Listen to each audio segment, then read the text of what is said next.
E a Justiça determinou que o governo de Minas Gerais conceda a gratuidade nos ônibus intermunicipais da Grande Belo Horizonte no domingo de segundo turno das eleições. O repórter Luciano Penteado tem os detalhes. Boa noite, Luciano. Olá, Fernanda Laerte, boa noite para todo mundo. A juíza Janete Moreira, da 4ª Vara da Fazenda Pública de BH, de Belo Horizonte, atendeu a uma ação popular e na decisão ela escreve que a concessão da gratuidade nada mais é do que, na prática, a garantia de que todos os votos são iguais, vez que possibilitará a todo e qualquer indivíduo exercer plenamente a sua cidadania. Com esta decisão, portanto, no domingo, dia 30, segundo turno, os ônibus intermunicipais, que circulam entre as cidades da Grande BH terão gratuidade no transporte público, a exemplo do que já vinha acontecendo em outras cidades, como aqui em São Paulo, na capital paulista. Além dos ônibus intermunicipais, também os ônibus municipais, trens e metrô também terão catraca livre no dia da eleição. Já no âmbito estadual de Minas Gerais, o governador reeleito Romeu Zema, do Novo, aliado do presidente Jair Bolsonaro, não concedeu esse benefício, alegando, de acordo com a Secretaria Estadual de Minas, que a maior parte dos eleitores mineiros mora perto do seu domicílio eleitoral. Bom, o fato é que, ao todo, em todo o Brasil, até esta tarde, de acordo com o IDEC, que é o Instituto de Defesa do Consumidor, pelo menos 318 municípios em todo o Brasil já tinham autorizado essa catraca livre no próximo domingo para que mais pessoas votem e, com isso, seguindo determinação do TSE, o número de abstenção caia na comparação com o primeiro turno, quando apenas 64 cidades determinaram esse benefício do passe livre. Bom, falando de Minas Gerais, a gente preparou uma reportagem para mostrar uma peculiaridade desse nosso estado vizinho. É que, historicamente, desde 1989, o resultado da eleição em Minas reflete o resultado da votação nacional. São números praticamente iguais e a gente explica tudo isso. Veja na reportagem.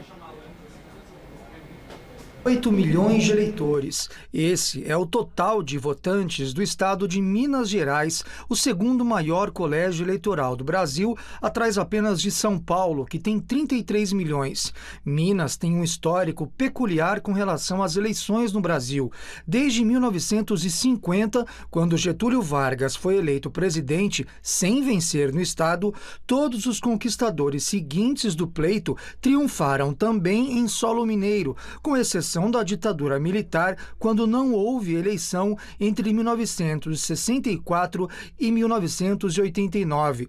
Foi assim com Fernando Collor de Mello e em ambos os mandatos de Fernando Henrique Cardoso, Luiz Inácio Lula da Silva e Dilma Rousseff, além de Jair Bolsonaro.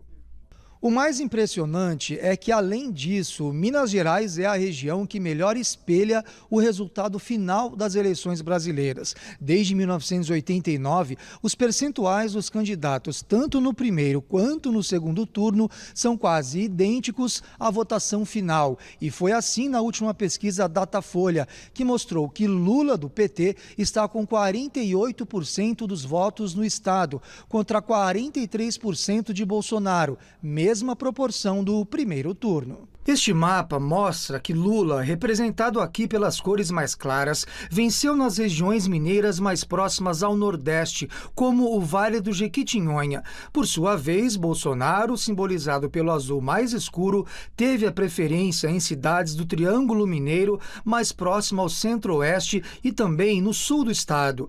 Os dois têm intensificado as campanhas no estado.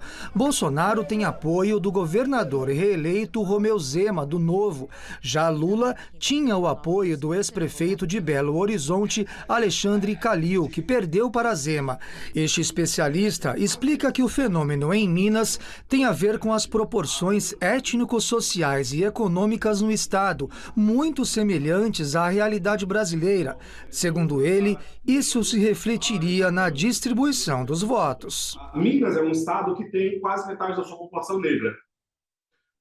E isso vai ter um efeito também eleitoral importante. Além disso, Minas é um estado ainda com forte peso da Igreja Católica, né? Ainda é um Estado muito católico, em que as religiões neopentecostais não conseguiram tanto avanço quanto elas conseguiram, por exemplo, no Rio de Janeiro, que é um estado mais evangélico. Então, Minas é um laboratório do Brasil, ele é um mini Brasil, de todos os estados do Brasil, aquele que mais se aproxima da composição geral do país, do ponto de vista étnico-racial, de classe social e religião.